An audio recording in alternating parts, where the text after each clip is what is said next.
It's gonna be her, right? It's gonna be on Deku again. Oh, she's back, baby! She's back! Yeah, she's like, Deku-kan! Yeah.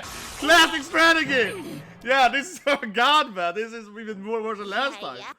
Classic anime, yeah, she's last on Deku, like, hey, Deku! Huh? She's so troll. She's always like this! Hatsume, she's always like this! God damn it. Oh no, she's gonna have pissed off. She's trolling him. She always trolls Ida, man. She always trolls Ida, the poor guy. She's always like this! Poor Ida, man. Poor Ida. He's like, they cover me underneath him! Why is she always like, oh no, she's like, yeah, that's normal for yeah, that's how I also look back, so I gotta go back. Like, no, oh, what are you doing? Like, it runs even faster from him. Like, no, get away from me, Ida. Come on, this is clearly not an image. I freaking love Hatsume, man. She's all like, yeah! So, okay, the episode was quite interesting, but first of all, I mean, her scene was really funny, yeah. The Hatsume, you know, her scenes are just hilarious, super funny, love her character, love she trolls Ida. Ida's like, I need help. He's like, she stands there like, and he's like, so alright, so her bit was really funny. That was the highlight of the episode, right? It was really, really hilarious. I love all of her scenes, so it's super funny. And of course, she started immediately with, like, you know, Oppai landing on Deku, and it's like, you know, he's like motorbotting and whatever. She's like, yay! And so, yeah, as always, like, you know, same joke as last time with her, as a deduction, but it still works, you know. No Urukari to be angry though, so, but still though, funny scene.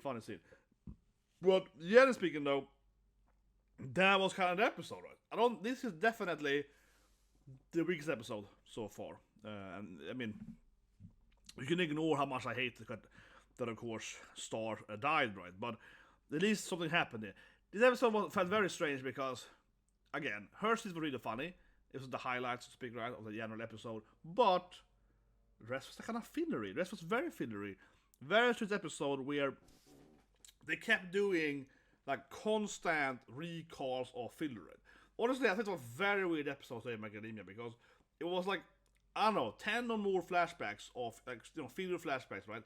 But every flashback was like half a minute of 10 seconds. It was like super short. It was like, remember Lady Grant? Remember this guy? Remember Nana? It was like, it kept like showing different characters. Every time someone talked, it was like, bam, here's the flashback for 10 seconds. Bam, 10 second flashback. And it sounds a little and it should be a problem, right? But it did it like at least 10 times, right? So that's like 3-4 minutes in all in total because, you know, it actually accumulates to several minutes. So the only really good part of the episode was of course the ending with the later, but also obviously the mid part was very, very comedic, right? Yeah, the rest felt like some really weird like filler episode where it moved the storyline very little. I did love the Ragdoll was back though. Awesome. Let's go to her. Love that Ragdoll is back. Ragdoll coming back, right? You know, she also powers of course. She's still working now. She's a cop instead or something.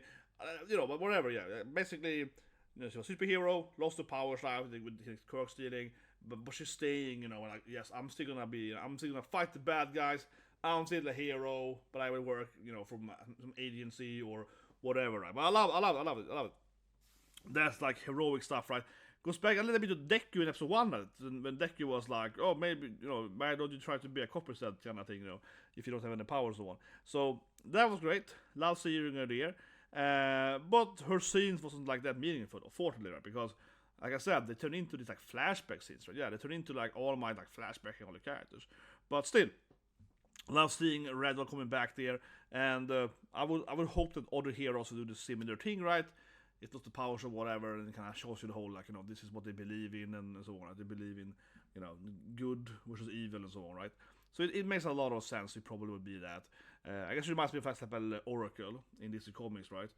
After she gets in a wheelchair, she becomes this Batgirl with a wheelchair. She becomes this, you know, hacker girl instead because she can't fight anymore, but she can still help, you know, other people with her IT skills, right? And this is kind of Ragdoll, right? So I like that. That was great. And otherwise, of course, the ending. Know that Ayoma is a good boy, right? He's a hero deep down. See? He's like, I believe in you. Clearly, it's his parents' fault.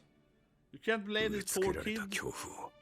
無理にでも引き Can't 剥が blame this す。 poor kid for being like forced. It wasn't like, yeah, you just keep fighting. It's good, man. お前は You gotta keep fighting, Yoma. 分かってます I believe in you. 勝たなきゃいけないから Good. 分かってる Oh, what is a good scene? I love it. Yeah, it's another この先一生負い目を抱える生 another き方な emotional ど scene here with Naval Laser. But I called you. I knew that Eraserhead was gonna come here and deliver. And he was like, he knows. He's pragmatic. He's like, I believe in you. You can still do it, boy. You can fight. You can be strong. You gotta fight.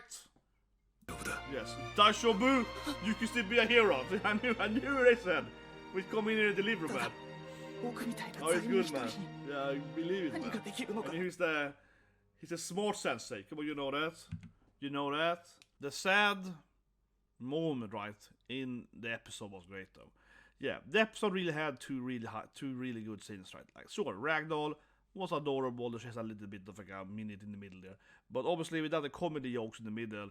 Otherwise, it was Navy Laser and Eraserhead talking. It was very emotional. It was a really good scene. You know, he's coming back there, telling him that he believes in him and he has to fight and so on. And I called it immediately right when I saw Eraserhead in the middle of the episode. I was like, he's a pragmatic hero. He's gonna be like this useful for us, so we can use this guy. I actually believe in him. So yeah, I think it was like really good scene because not only was it a great scene, of course, for Navy Laser and again an emotional scene, but it also fit Eraserhead, right? You know, because that's exactly what I expected him to do, right? And that's a good thing, you know. I mean, that's a character consistency. Like I expect Eraserhead to be the teacher to actually have the most like valuable talk with him, you know, to be the teacher that actually could reach him the most. All Might, for example, is not a very good teacher when it comes to this stuff, right? All Might is he's very bombastic, he's very much like, yeah, hero, you know, he's very much like that, right? Sure, All Might has more depth than that, but for his depth for like Deku and so on, right? He can talk to Deku about the secrets of his life or whatever. But when it comes to for like Navy Laser, right? All Might is just this like super positive, boom, you know, maximum fluster guy, you know, kind of like Boob Might, you know, he's just maximum muscle, right? For him, that's kind of what it is, right? He needed someone like a more grounded person, right? Like Eraserhead, like Aizawa Sensei. He needed more, a grounded hero to come and talk to him and say like, okay, I understand your issues, but I believe in you and we can do this thing right there. He needed someone that's more, you know, okay, this is like, I see, I understand, you know. He needed someone like that, right? The other heroes weren't really fit for motivating him, right? So, yeah, that was some good writing, really fitting, really like that. But overall, though, like I said earlier, I think the episode was kind of very uneven because it only had like three good scenes. No, but you know what I mean? It had like 3 good scenes, but you basically could summarize the episode in these other 3 good scenes, right? The last 2-3 minutes, and then the middle part with the jokes, right? And the rest just felt like a filler or really slow pacing. And I guess they only adapted like 1 chapter, maybe 1.5. It felt very slow. It felt very reminiscent to like One Piece, where they have this, you know, very pulled out pacing. So weird episode because, like I said, they had some good comedy, some really emotional bit at the end, but yeah, the rest just felt very slow paced. Felt like a strange episode, right? Where I think compared to last week, that episode was much better, right? Because it was much more emotional, of course. It was much more impactful with the traitor thing, but it also felt like it was almost perfectly paced, where it was like almost every scene was like about Navy Laser and so on. There's a little bit of recap in the beginning, but the last like 15 or so minutes in the episode was like it's pure gold, right? More or less. Here it's more like they had some sprinkles of greatness. But anyway, that's a review, guys. Yeah, I thought it was a strange episode in that sense. Really weird.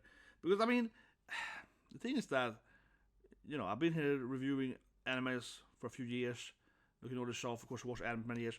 But I've seen My Academia, you know, have different pacing issues, right? You know, the filler, this and that, and so on, right? And I haven't seen them do this thing before, but this seems like the new idea they have, right? That's kind of why I had to bring it up, right? It feels like this the new idea of like, okay, so we're not gonna have like 5 minutes of like a flashback, which is really boring.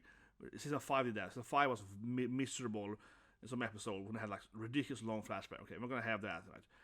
Okay, we're gonna have like 10 small flashbacks instead. Yeah, it felt like they were like trying to do the exact same thing, but just like redoing it a little bit. It's like this is much smarter. Yeah, like I don't know, but I'm a little bit suspicious, honestly. It feels like they're trying to have 4 or 5 minutes of flashback. And I mean filler flashback, filler flashback, bad pacing every episode. But they're just trying to this time sprinkle it around instead, having that flashback 10 small ones instead of one big one. And then maybe that's better, honestly. Maybe it actually is better because it's easier to kind of digest. But it certainly still felt like cynical. I'm like, well, it feels like they're doing the exact thing they did 2 years ago, just trying to have huge amount of fillers per episode to really piss it out as slow as possible. When you think about it like that, kind of cynically meta, but it is weird that they are doing 3. This episode easily had at least 3 minutes of complete filler, or filler flashback we call it. Probably more than that, right? If you accumulate all those tiny flashbacks, it's at least 3 minutes, probably 4 minutes. I would guess around 4 minutes, bare minimum 3 minutes. And it feels a little bit, suspicious. Interesting. So, I don't know. What do you guys think? Comment below. So you guys have a great day.